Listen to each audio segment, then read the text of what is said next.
Good morning, good afternoon, good evening, folks. Michael Zuber, one rental at a time, back with his Monday guest who brings the fire each and every week, Mr. Greg Dickerson. How you doing, sir? Doing great, Michael. Good to see you. Hey, one of the things I want to do that I'm really starting to appreciate more, actually, is I help more people, right? We have thousands of members in my course, over 1,000 members in the Facebook group, is just how much of it is I need to understand the person's mindset I'm trying to coach. And, some people call it rich versus poor mindset. I want to tweak that a little bit because at least what I am seeing, at least what I feel like I have, is constrained versus growth, or maybe employee versus entrepreneur. And I go back to that greatest example I have with you over a year ago when we we're talking about Rich Dad, Poor Dad, right? You want to be Rich Dad, and I'm all excited to be Robert. And mindset is a key. And we often bring our history, our experience to an environment, and it's different. And we need to understand that. So, when you think mindset, rich versus poor, constrained versus growth, employee versus entrepreneur, which one do you want to go poke at a little bit?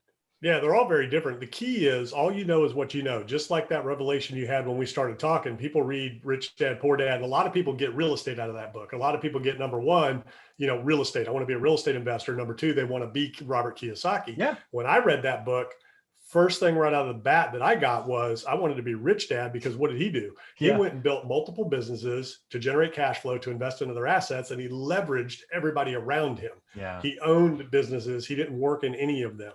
Yeah. He invested the profits from those companies into other assets that he could grow and scale without having to physically be present or add to his daily activities in order to do that.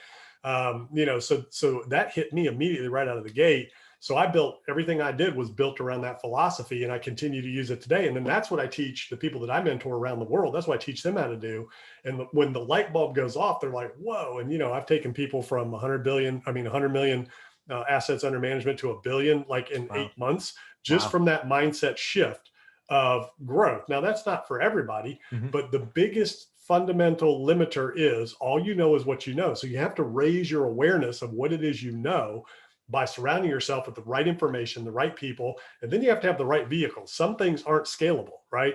So you need to understand what it is you want to do, where you want to be, and you need to make sure that you're in the right vehicle to get you where you want to go. Vehicle meaning business model.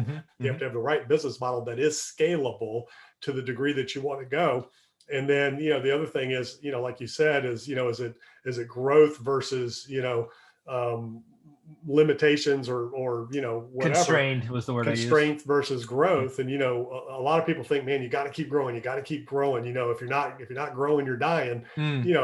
That's great, but a lot of people don't want to do that. A lot of people get to different areas of their life and they're fine, they're happy, they're comfortable, but you got to keep growing somewhere. You can't go completely stagnant. So maybe you don't want to take that risk and continue to put your chips on the table for the business. Maybe you're fine there, but you can continue to grow in other areas, mentally, spiritually, physically, things like that, or by giving back and helping others, like you and I do, in terms of, growing those types of activities and opportunities. So, it doesn't mean you have to take every business and just bust it to the max of where you want to go. Some people take it to a point, exit it, which I did with all my companies, and then you go on to the next thing. So, growth can come in a lot of different ways, but it doesn't necessarily mean you have to go 100 hours a day, 7 days a week, and you got to be the Grant Cardone where you're just constantly going. You got to understand, he was a drug addict. Yeah. So there's certain personality traits there, and so he's channeled that into what he does, and that's kind of his DNA.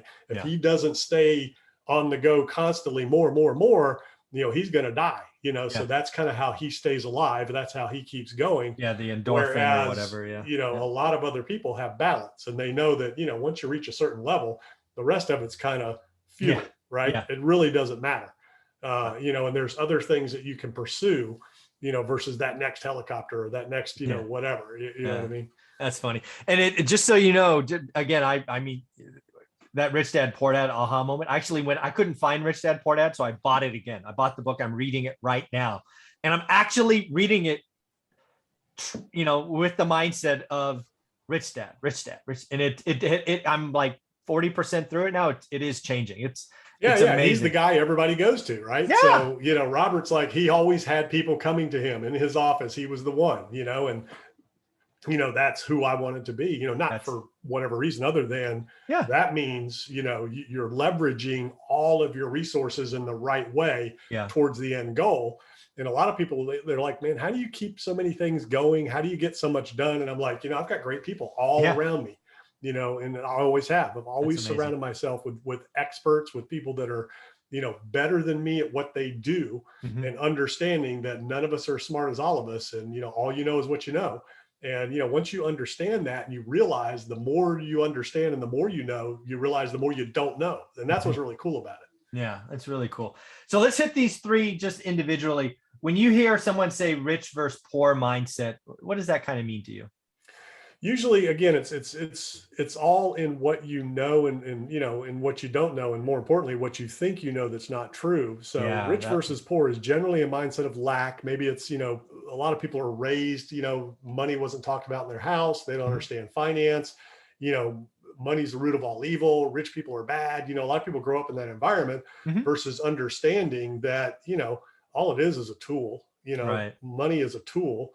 And with great wealth comes great responsibility, as well as great opportunities, to give back and to serve and to be, to do more. So, Mhm. it's just, again, it's people. A lot of people are the product of their environment, how they grew up, the training that they received, and that understanding. And like in my house when I was a kid, I was taught at a very young age, if there was no abundance. If I wanted something, I had to go figure out a way Go to get get it. it. I had Yeah. to go earn the money and pay for it. My dad wasn't going to pay for it, and then whatever of his I used, I had to pay him a percentage of whatever I made to cover the Yeah. cost of using his lawnmower or his rakes or his, car, That's whatever it was. that's awesome. Yeah. So I was taught at a very young age, you want something, figure out how to make the money to go get it. Mm. Nobody's going to give it to you. So I learned that, but I also learned the flip side. So my dad was career military. My mom Mhm. was career Blue Cross Blue Shield. And he was very angry and stressed every month. He did his bills every single month. And man, you did not go near my dad when he was doing the bills, Mm. because he didn't have anything and he didn't know Right. how, even though he was teaching me, if you want something, go get it. He would not do that himself. He went to work, Ouch. got his paycheck, came home, and he was off with his buddies playing tennis or riding motorcycles, doing whatever, instead of furthering himself, Mm. finding other ways, and just stressing about money and having debt. You know, so it's that lack mindset to where all I can do is this. There's nothing else I can do. And again, it's an awareness. You could always do something, especially in this day and age. It's so easy to really double your income just part-time, Yeah. while you have a full-time job and stepping in. That's what I did. I had a full-time job when I, always had a business on the side until it got to the point to where the business could sustain my full-time income. Then I stepped out, then I Mm. outsourced everything else in my life that was taking my time, cutting my own yard, washing my own cars, doing those things. I started hiring those tasks out because every hour I spent doing that was an hour I was not out creating and growing and building my business. Right. So Yeah. that's kind of how I evolved and how I stretched. And that's, at the basic levels of growth, what I teach other people. And, if you have a business already, it starts internally with the right assets of human capital that you can Mhm. add in the right places so that you can grow and scale and free your time up to be spent on the things that are going to really move the ball forward in your business. So Yeah. that's really what it boils down to. The big thing for me, rich versus poor mindset is how money is seen or used, right? I think you're right. Rich use it as a tool. It is a tool. It is just the vehicle of, that is used. I come into this with a poor mindset where, money is to be kind of earned, i.e. wages, and then spent, frankly. That's kind of how that was money for me for, wow, 30 years of my life. It's just, Yeah, it's a lot of people. You go get a good job, save your money and invest the rest in stocks or whatever. And, for the last, 20, 30 years, that's been a good formula. And, the entrepreneurial journey is much different because it's risk and nobody's going to do it for you. You have to do it on your own. So, I mean, there's nothing wrong with that. And, and a lot of people are still in that, but there are other ways now, that are so much easier that you can do more and extra through real estate, through other things that won't take you out of your full-time job, mhm, but you can eventually replace that income with those things. very, very cool. So it's just a mindset of number one, it's awareness. Number two, it's a lack of understanding. Number three, it's fear. A lot of people are afraid, Mhm. to make money. They don't think they can. They don't think they deserve it. I mean, there's a lot of different reasons that go into, why some people, don't like wealth, don't think they can ever be wealthy, and that think being rich is a bad thing, especially in this day and age. I mean, there's a big attack on, Mhm. billionaires around the world, and there's conversation that, you know, people should only be allowed to have so much money and all that kind of stuff. And, you know, so it's interesting times. Yeah. Very cool. I appreciate this conversation. Again, I remember that aha moment with Rich Dad Poor Dad over a year ago, and I'm reading the book and I'm trying to be Rich Dad. It is, I've actually had to reread a couple of chapters just to kind of tweak Different that. perspective, isn't it? Yeah, it is. Thank you very much for that. So how can people find you? Yeah, gregdickerson.com. All my info's there. Go check it out. Thank you, buddy.